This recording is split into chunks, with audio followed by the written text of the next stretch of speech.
Oh, Ryan, I'm Yeah. a total jerk. I totally forgot to remind you about the thing we talked about before Oh, that you told oh, me to remind you at the beginning.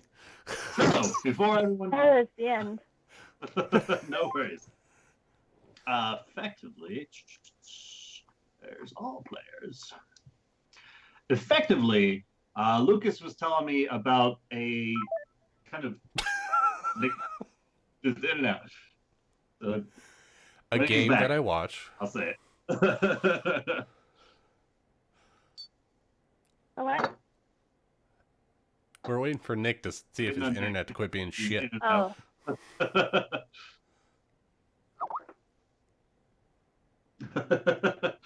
All right. Well, since he Well, is taking off, I can clip it and send him the recording at the end. all right. So effectively, Lucas was telling me about this system that another game uses. Not really system, but a means of kind of keeping things simpler for everybody, and that they kind of specify specific roles for people if they want them, completely voluntary. So don't feel obligated to take one of these if you don't want it, etc. But effectively, kind of making it so everyone is nominated to do something.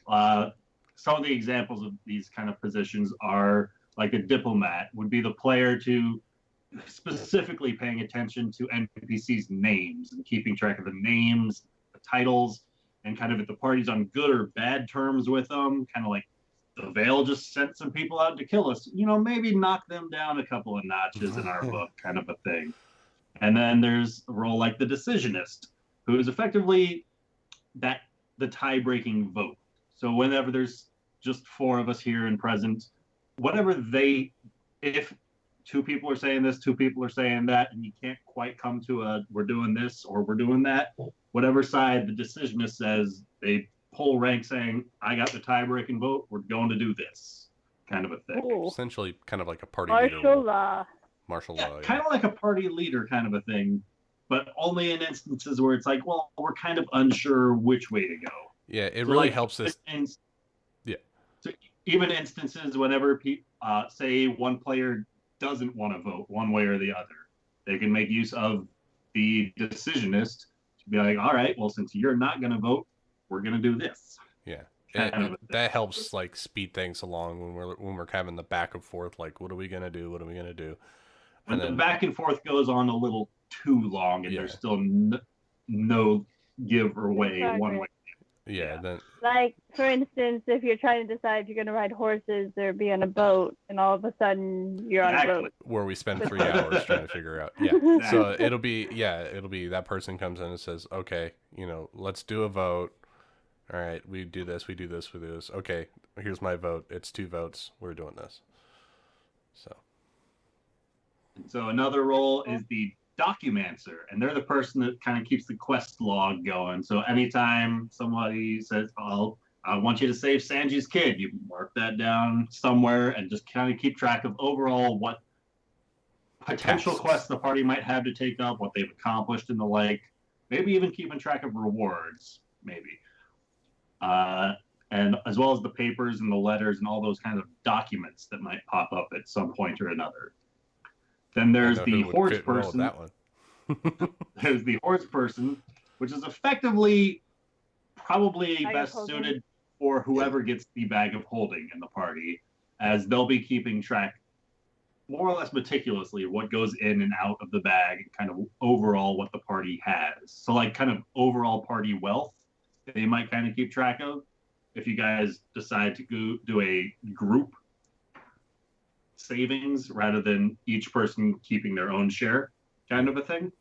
Hmm. Same thing with And then like just like looting bodies. It's like, okay, everything goes into the bag and then distribute it out to the people instead of like, oh, I want to get this, I'm going to get that. It's like you just grab it all and then decide outside of divvy the it up situation. later. Yeah. Yeah. And then the group Lucas was telling me about also has a cartographer, not really as applicable Yeah. in our campaign since we're kind of centralized and focused on the city, on the one city. But if you guys have any other ideas or other positions or the like, feel free at any point to throw it into the hat. But in the other game, the cartographer is kind of the one that keeps track of where everything is in location to each other. Kind of like they would be the ones drawing out the map for the party. Kind of been here, did this, etc. And they would also be the ones to keep track of any sort of mounts or modes of transportation the party comes across. So whenever you stable your horses, they would be the one to go kind of pay a collective coin to make sure they're all fed, watered, whatever. And effectively, they're the ones that don't forget about the ox that you guys leave with the Feathergale Society, kind of a thing. I think they never forgot about him. Hypothetically, if that were to happen. He didn't want to be a part of our group anymore anyway. I went back for him at the end of the campaign. And another kind of nifty thing is some of these roles have the potential for kind of like leveling up with their capabilities. For instance, the hordes person might be able to craft or acquire a kind of modified bag of holding that allows you to reach into what would be the bag of holding and instead retrieve the contents of, say, your own secured safety deposit box, kind of a thing. Cool. It's like a dimensional so it doesn't vault. have to be on your person, and the space available could be larger than the original contents of a bag of holding. That's nifty. Yeah, you can do that for like a lot of things. Like you can have documents, or might be something like it has magical documents that just, you write a document on there and it instantly teleports, or if another person has like a magical document, or it just like, it's like text messaging. You write it on the paper and it instantly pops up on their desk or something. That's awesome. But I you like could do that. stuff like that. Yeah, Lucas was telling me about it, and I was like, I like all of these things you're telling me. And I was like, I would love to incorporate that. Their game is based around a business. So their party members are co-owners of a business, and that's why this particular party system works, is because everyone in that business has their own job. And so kind of, yeah.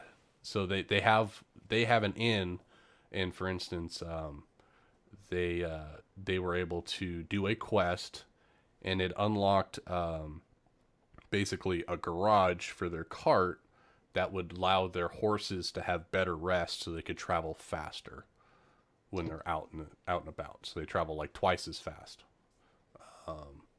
And like the Documancer thing, that one had that level 2 or whatever for that person had the ability to magically write on paper to automatically send it instead of sending it via courier or something. And then the horde person had the vault thing.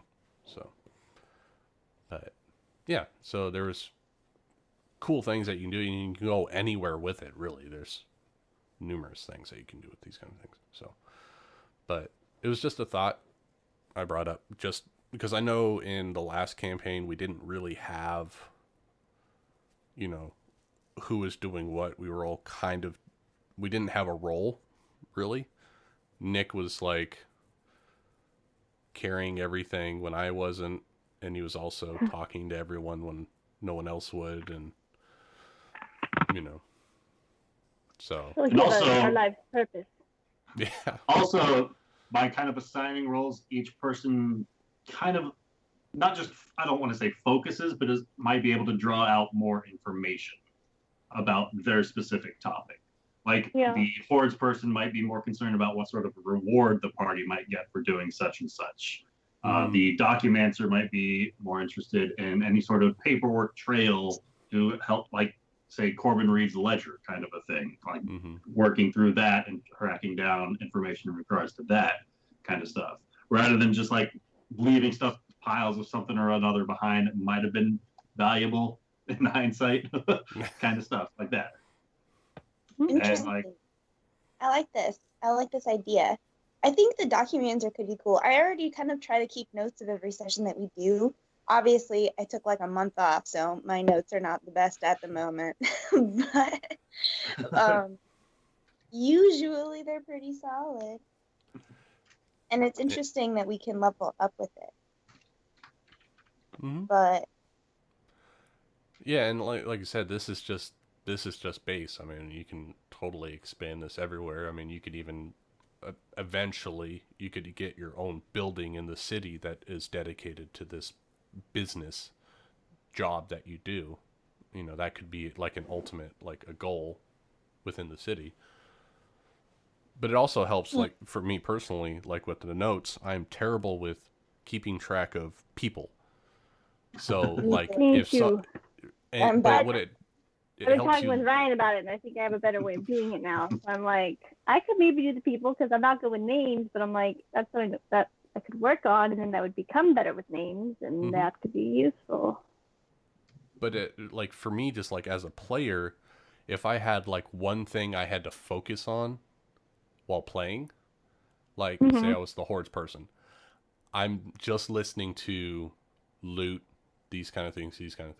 Another person, the diplomat, for instance, would be, I'm just listening for names and relationships. You don't have to listen to the details, you know, and that kind of thing. So for me, it's easier to write notes if you're not trying to write everything. You're only trying to write notes on the one particular category. And then, like, if you have a question, it's easier for one person to be like, "Oh, that's this thing," and you're like, Yeah, "Oh, they have thank the you, log. awesome." Yeah. I can see that can be very useful. Divide the beat. No, and like I honestly I can't seem to get it into my like head. I can't just rummage bodies for gold. It feels so weird. Like personally, and then also for my characters, if they're supposed to be good, right? Like chaotic even. Like I can't quite reconcile that with someone who rifle around looking for gold. But I could totally justify like rifling through papers and like looking for documents. That makes way more sense. Yeah, and much more powerful. And the horde person, you know, might be a necromancer. She likes going Who around doesn't dead like bodies. rifling through bodies? These things do happen. I was actually, if the guards weren't going to come up, I was going to stash those 3 bodies in my bag real quick. But Ryan's like, no, they're right there. And I'm like, damn. Well, There's not enough time. From before round 1, Ben told me that Garrett, as soon as he has the opportunity, is sprinting full speed, the movement action bonus dash, running for the nearest guards that the party passed. I know, and like, as they're soon as about you're like, 300 feet back.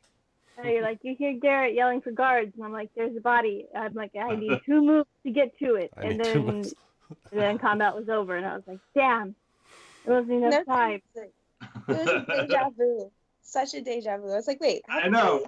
I've been in a battle and then had someone go run for the guards before. Okay. I don't remember if Ben was there for the last fight that went down like that, but it was like almost the exact same kind of a thing happened. No, he was. Hilarious. He was there. That was the alleyway fight. Yeah. Where Amanda ran into. I thought that the guards would be like our allies, sort of ish. They keep letting us go and letting us do stuff weird. And like helping us even. Like I don't know. I feel like we've brainwashed them. I mean, you also told the guards that you were effectively let the guards know that you were the ones that the field marshal's waiting on. I don't think so. Rather than just taking in these people they found next to bodies, they're like, "Oh, she's expecting them. Don't keep her waiting." Let's not abuse that, but let's abuse that. I like it. You're welcome to keep pressing your luck, see how far you can push it. Yeah. Well, I did ask for get out of jail free card. I think trying to get badges is pretty legit.